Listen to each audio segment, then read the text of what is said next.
Welcome back to Dream on Kennels. And in today's episode, we're going to recap what it was like having our first litter. Been having this goal for over 2 years, and to kind of see it come to fruition has been a blessing. But also there was a lot of learning lessons along the way. So in today's episode, we will discuss the top 5 things that we learned having our first litter. They brought the puppy back.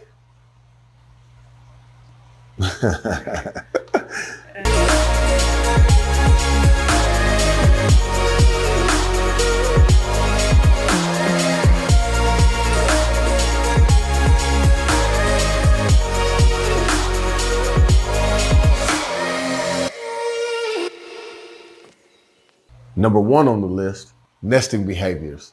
Being able to diagnose nesting behaviors can kind of help you get your dog settled into an area where you want them to actually give birth to their puppies. With us being the first time around, Dream was doing things that we just considered normal, because she does like to sleep under the bed. She does like to sleep in closets. She's always like nice comfy pillows. But the further along in her pregnancy, we should have been able to diagnose some of the places that she was going and why. What we learned eventually was the places that she was going in the house is where she would start to have the puppies when labor started. And for her, the first place that she started, instead of being in a nested area that we created for her, ended up being up under the bed in Kayla's room. It is not ideal for your mother pup to give birth to her puppies outside of the place that you have set up for her to nest, because primarily of safety reasons. Puppies aren't able to regulate their temperatures until a certain age. So you want to have a nesting area built for the mother to where she can give birth and the place is going to be warm. Also, what type of things the kids leave out in the house, and you don't want that to become an endangerment for the puppies as well. And then lastly, having puppies under the bed. Dream had 11 total puppies on this first litter. You would hate to leave a little rascal under the bed unaccounted for, just being caught up with how many different puppies there are in the litter. Number 2 on the list is making sure that you have the necessary tools to be able to help you out just in case anything goes wrong during labor or anything wrong with one of the puppies once they get here. We learned that most puppies come out, sometimes they need assistance to breathe if they can't do that on their own. We ended up losing a puppy, one that looked just like Dream. He was a male flashy fawn. So before knowing that we actually needed this tool, he passed away. Thought it was in the best interest to be able to get something to be able to help any other puppies if they had the same issues. And lo and behold, another puppy came out kind of with the same issue, and the suction bulb was able to save his life. They're not expensive, less than $1. Having the necessary tools to be able to help yourself out during labor and delivery was the second thing that we learned. Third on the list would be having the proper tools to be able to dock the tails. If you use material that soaks in liquids, it doesn't work as well as having something that is elastic and plastic. We docked our own tails and they came out pretty good, but just like any perfectionist, we always want to do a better job. And so having the proper materials just helps out with how long it actually takes for the tails to fall off. We use a type of twine to begin with, and it did the job, but it took a little bit longer than the 7 to 10 days that's expected for the tails to fall off. And as soon as we started using this elastic type plastic, the tails immediately fell off. So based on my experience, I highly recommend that you have some type of elastic plastic to be able to dock your tails. Number 4 on the list has to be whelping mats. One thing that we learned during this experience is how fast the puppies grow up. Initially, the mother pup takes a very good job of the puppies and keeps them clean, but as they get older, mom is not with the puppies as much, and if you have them in a litter box or if you have them in a cage or whatever setup that you choose to go with, you notice that you start having to do more of the cleaning than the mother dog does. With that comes whelping mats and having a ton of them because of how many times you have to clean, how many times you have to wash them, how many times they have to be dry.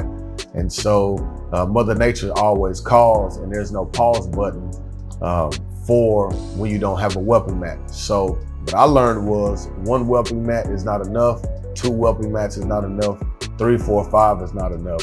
You have to have about 6 to 7, maybe 8 different whelping mats in order to keep up with how much pooping and peeing that a litter of puppy does. So number 5 on the list, no refunds. I don't think you can learn this unless you actually go through this particular situation. I'll try to explain as best as possible without seeming upset, vengeful, disappointed, mad, all those attributes and characteristics that you have when a puppy comes back. But we have this family that calls and says, we've been looking at your website and you have wonderful looking puppies and we want to come view your puppies, and asking all these questions about boxers and their characteristics and how they act, how they are in families, and blah. Oh my goodness. Okay, so they finally show up to the house because they want to see the puppies first. So they want to look and see and interact with the puppies. Cool. So they come to the kennel, and just as I knew it, they were going to fall in love with the product, and we were going to sell us a puppy and find a puppy a home, and boom. It has been done. We have sold our first litter. Yay! Everybody in the house is slapping high fives. Congratulations, taste of success and all this and that. And hello? Pick up the phone 2 hours later and it's the husband saying that they need to bring the puppy back. Oh, what a feeling.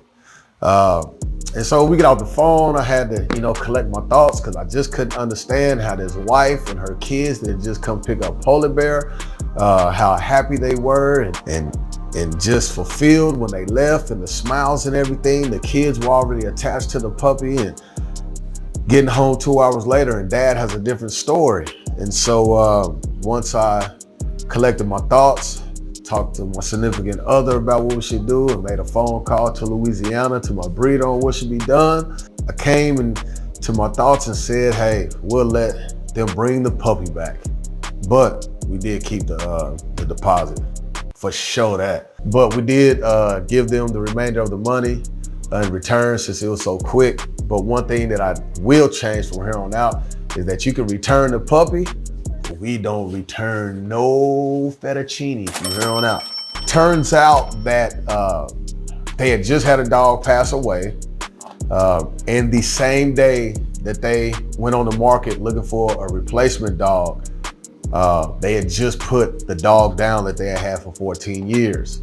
And kind of understanding, that void, she told us that when she was here at the house, but us feeling like we were fulfilling a void and bringing somebody happiness, never really thought about, the mourning process and the grieving process for a loved one, which most pet owners feel their dog or whatever animal they have is a part of the family.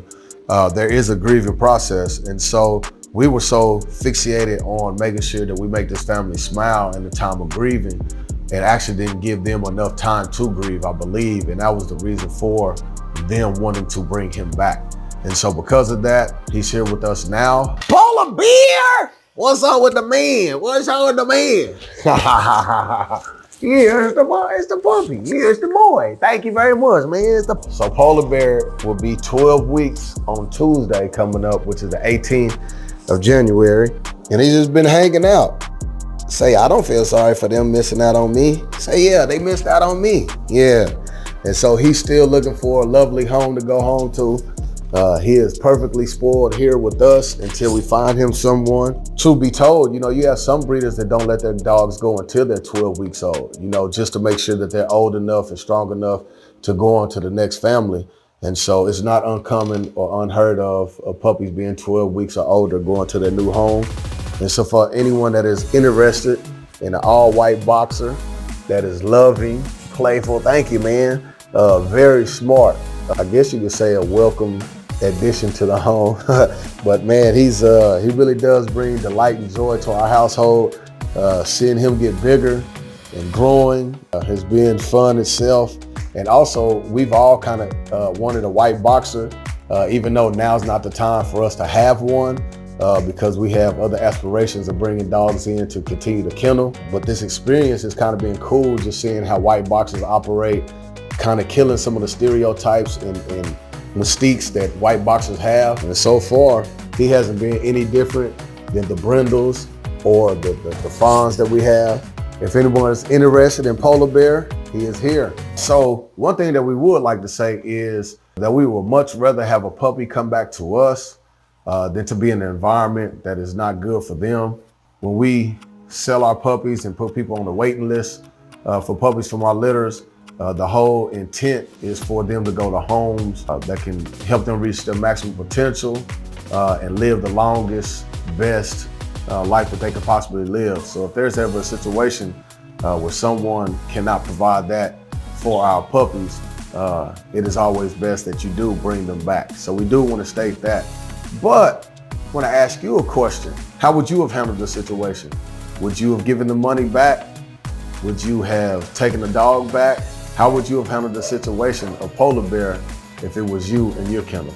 So that's another episode here on Dream On Kennels. We appreciate you all watching and being with us. If you want to contact us, our link is in the description. And we also want to give a shout out to those that have subscribed. We finally hit 100 subscribers. Woo-hoo! We appreciate you all for that. Continue on us with this journey and be blessed.